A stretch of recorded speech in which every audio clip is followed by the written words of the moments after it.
Health tips நேயர்கள் அனைவருக்கும் வணக்கங்க. தேங்காயையும் வாழைப்பழத்தையும் இரண்டு உணவையும் ஒன்னா சேர்ந்து சாப்பிட்டீங்கன்னா நம்ம உடம்புல என்ன நடக்கும் தெரியுங்களா? தினமும் காலையில இதை சாப்பிட்டா உடல் எடை கூடுமா குறையுமா, உடலுக்கு சக்தி கிடைக்குமா அல்லது ஏதாவது பிரச்சனை ஏற்படுமா, இதை பத்தி சமூக வலைதளங்கள்ல நிறைய விதமான தகவல்கள் சொல்லப்படுது. ஆனா உண்மையில தேங்காயையும் வாழைப்பழத்தையும் சேர்த்து சாப்பிட்டா கிடைக்கக்கூடிய நன்மைகள் என்ன, யார் கவனமா இருக்கணும், எவ்வளவு சாப்பிடலாம், எந்த நேரத்துல சாப்பிடலாம், இதையெல்லாம் இந்த வீடியோல மிகவும் தெளிவா நம்ம பார்க்க போறோங்க. ஒரு முக்கியமான விஷயம், இது எந்த ஒரு நோயையும் குணப்படுத்தும் மந்திர உணவு கிடையாது. ஆனா சரியான அளவுல எடுத்துக்கொண்டா உங்க தினசரி உணவுல சேர்க்கக்கூடிய சத்தான உணவா இருக்கலாம். அதனால இந்த வீடியோவை கடைசி வரைக்கும் பாருங்க. முதல்ல இந்த இரண்டு உணவிலையும் என்ன சத்து இருக்கு அப்படிங்கறத நம்ம ஃபர்ஸ்ட் தெரிஞ்சுக்கலாங்க. வாழைப்பழம் நமக்கு carbohydrate, fibre, vitamin B6, potassium போன்ற சத்துக்களை வழங்கக்கூடிய ஒரு பழமா இருக்குதுங்க. அதனால உடலுக்கு தேவையான எனர்ஜிக்கு வாழைப்பழம் உதவ கொடுங்க. காலையில சாப்பிடாம வேலைக்கு போற சூழ்நிலை வந்தா கூட ஒரு வாழைப்பழம் சாப்பிட்டோம்னா நம்மளுக்கு எனர்ஜி வந்துடும். அந்த மாதிரி ஒரு எனர்ஜி தரக்கூடிய பழமா வாழைப்பழம் இருக்குதுங்க. அதே மாதிரி தேங்காயில கொழுப்பு, நார்சத்து, சில மினரல்ஸ் எல்லாம் இருக்கு. அதனால தேங்காயையும் அளவோட உணவுல சேர்த்து கொள்ளலாம். ரெண்டையும் சேர்த்து எடுத்துக்கொண்டா வாழைப்பழத்துல இருந்து கிடைக்கும் கார்போஹைட்ரேட்டும் தேங்காயிலிருந்து ஃபேட்டும் சேர்ந்து ஒரு ஃபில்லிங் ஸ்நாக் அல்லது உணவுல ஒரு பகுதியா இருக்கலாங்க. ஆனா இங்கதாங்க ஒரு முக்கியமான விஷயமே ஒளிஞ்சுக்கிட்டு இருக்கு.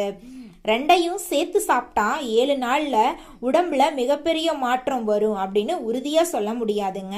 நம்முடைய உடல் எடை, வயசு, உடற்பயிற்சி, நம்மளுடைய மொத்த உணவு பழக்கம், தூக்கம், இவை எல்லாமே இந்த விஷயத்த முடிவு பண்ணுங்க.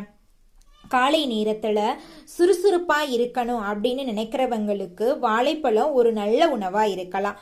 வாழைப்பழத்துல இருக்கக்கூடிய கார்போஹைட்ரேட்ஸ் உடலுக்கு எனர்ஜி வழங்க உதவுது.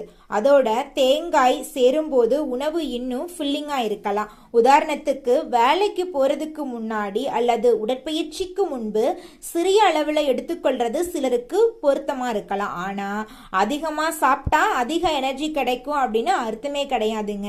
தேங்காயிலையும் ஹார்லிக்ஸ் அதிகம் இருக்கிறதுனால அளவு முக்கியம். அதனால ஆரோக்கியமான உணவா இருந்தாலோ கண்ட்ரோல்ல எடுத்துக்கிறதாங்க ரொம்பவும் முக்கியம். இந்த கேள்விதான் நிறைய பேரோட மனசுல இருக்கு. என்ன கேள்வின்னு பார்த்தீங்கன்னா, உடல் எடை கூடுமா குறையுமா? தேங்காயையும் வாழைப்பழத்தையும் சாப்பிட்டா உடல் எடை கூடுமா குறையுமா? இதற்கு ஒரே ஒரு பதில் சொல்ல முடியுங்க, சொல்லவே முடியாதுங்க.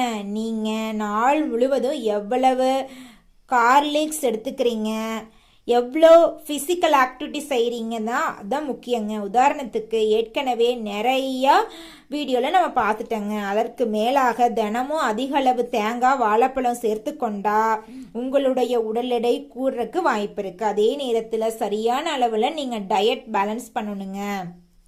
அதனால இந்த 2 உணவையும் சாப்பிட்டா கண்டிப்பா எடை குறையும் அல்லது கண்டிப்பா எடை கூடும் அப்படின்னு சொல்றது சரியான தகவலே கிடையாதுங்க. வாழைப்பழத்துல நார்சத்து இருக்குது. நார்சத்து நம்முடைய செரிமான ஆரோக்கியத்துக்கு முக்கியமானது. தேங்காயில ஃபைபர் இருக்குதுங்க. அதே நேரத்துல அதிக அளவு தேங்காயையும் வாழைப்பழத்தையும் சாப்பிட்டீங்கன்னா சிலருக்கு வயிறு கனமா இருக்கிற மாதிரி இருக்கும். அதனால முதல் முறையா இந்த காம்பினேஷனை சாப்பிட்றீங்க, சிறிய அளவில் ஆரம்பிச்சு உங்க உடம்பு எப்படி ரியாக்ட் பண்றது அப்படின்னு பாருங்க. ஒவ்வொருடைய உடல் நலமும் வித்தியாசமானதுங்க. ஒருத்தங்களுக்கு பொருத்தமா இருக்கும் உணவு இன்னொருத்தங்களுக்கு பொருந்தாம இருக்கலாங்க. இப்போ முக்கியமான விஷயம் அளவு. தேங்காய் ஆரோக்கியமான உணவு தான், ஆனா அதுல ஃபேட் மட்டும் அதிகமா இருக்கு.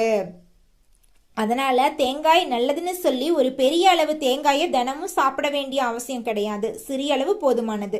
வாழைப்பழத்துல இதே விஷயம்தான். ஒரு சாதாரண அளவுள்ள வாழைப்பழத்தை எடுத்துக்கொள்றது பலருக்கு போதுமானதா இருக்கலாம். உங்க வயசு, உங்களோட உடல்நிலை, உங்களுடைய தினசரி உணவு, உங்களுடைய பிசிக்கல் ஆக்டிவிட்டி லெவலுக்கு ஏற்ப மாறலாங்க. அதனால உணவை அளவோட எடுத்துக்கொள்றது ரொம்ப முக்கியங்க. அளவுக்கு மீறி உணவை எடுத்துக்கணுங்கிற அவசியம் கிடையாதுங்க. அப்போ தேங்காயை கூட வாழைப்பழத்தை எப்போது சாப்பிடலாம்? காலை உணவின் உணவின் ஒரு பகுதியை எடுத்துக்கொள்ளலாம். இல்லைன்னா தேவையான அளவில் ஒரு ஸ்நாக்ஸை எடுத்துக்கொள்ளலாம். உடற்பயிற்சி செய்கிறவங்க ஒர்க் அவுட்டுக்கு முன்னாடி அல்லது பின்னாடி தங்களோட மொத்த உணவு திட்டத்துக்கு ஏற்ப எடுத்துக்கொள்ளலாம். ஆனால் ஒரு விஷயம் மட்டும் நினைவில் வச்சுக்கோங்க, இந்த காம்பினேஷனை மட்டும் ஒரு முழுமையான பிரேக்ஃபாஸ்ட்டாக நினைக்கக்கூடாதுங்க. உடலுக்கு தேவையான protein, vegetables, fruits, whole grains போன்ற பல்வேறு உணவுகளும் தேவையான அளவில் இருக்கணுங்க. அதனால் ஒரே ஃபுட் காம்பினேஷனை நம்பாமல் பேலன்ஸ் டயட்டாக சாப்பிட்றது ரொம்பவும் சிறந்ததுங்க. சில பேருக்கு இந்த காம்பினேஷனில் அளவு மிகவும் முக்கியங்க. உங்களுக்கு டயபெட்டிஸ் இல்லைன்னா பிளட் சுகர் தொடர்பான பிரச்சனை இருந்துச்சுன்னா வாழைப்பழத்தின் அளவை உங்கள் உணவு திட்டத்துக்கு ஏற்ப நீங்கள் வச்சுக்கலாங்க. அதே போல் உடல் எடையை குறைக்க முயற்சி செய்கிறவங்க தேங்காயில் புரோட்டீனை கவனிக்கணுங்க. சிலருக்கு தேங்காய் அல்லது வாழைப்பழம் சாப்பிட்ட பிறகு வயிற்று அசௌகரியம் ஏற்படலாம். அப்படி இருந்தால் அதை தொடர்ந்து சாப்பிடாம உங்கள் மருத்துவர் அல்லது டயபெட்டிஸ் டாக்டர் கிட்ட போயிட்டு ஆலோசனை கேட்டுட்டு வந்து அதுக்கப்புறம் நீங்க இந்த உணவுகளை எடுத்துக்கிறது நல்லதுங்க. தேங்காயையும் வாழைப்பழத்தையும் சாப்பிட்றது நல்லதுன்னு பார்த்தீங்கன்னா அந்த 2 உணவுலையும் சத்துக்கள் கொண்ட 2 இயற்கையான உணவாக தான் இருக்கு. இரண்டையும் சரியான அளவில் ஒரு பேலன்ஸ்டு டயட்டின் பகுதியாக எடுத்துக்கொள்ளலாம். ஆனால் இதை சாப்பிட்டாலே 7 நாளில் உடல் எடை குறையும், எல்லா நோய்களும் சரியாகும், உடலில் மிகப்பெரிய மாற்றம் வரும் அப்படின்னு சொல்ல முடியாது. நம்முடைய ஆரோக்கியத்தை தீர்மானிக்கிறது ஒரே ஒரு உணவு கிடையவே கிடையாதுங்க. நாம் தினமும் சாப்பிடும் மொத்த உணவு, உடற்பயிற்சி, தூக்கம், தண்ணீர், வாழ்க்கை முறை இவை எல்லாமே முக்கியங்க.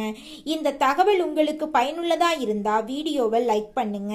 இந்த தகவல் உங்களுடைய நண்பர்கள், குடும்பத்தினர்களுக்கு பயனுள்ளதா இருக்கும் அப்படின்னு நீங்க நினைச்சீங்கன்னா ஷேர் பண்ணிருங்க இந்த வீடியோவை. இன்னும் நிறைய பயனுள்ள ஆரோக்கிய தகவலுக்கு நம்மளோட ஹெல்த் டிப்ஸ் சேனலை சப்ஸ்கிரைப் பண்ணி பக்கத்தில் இருக்கக்கூடிய ஆளுங்கிற ஆப்ஷனை கிளிக் பண்ணி வச்சுக்கோங்க. மீண்டும் ஒரு பயனுள்ள தகவலோட அடுத்த வீடியோல சந்திக்கலாம் நேயர்களே. நன்றி, வணக்கங்க.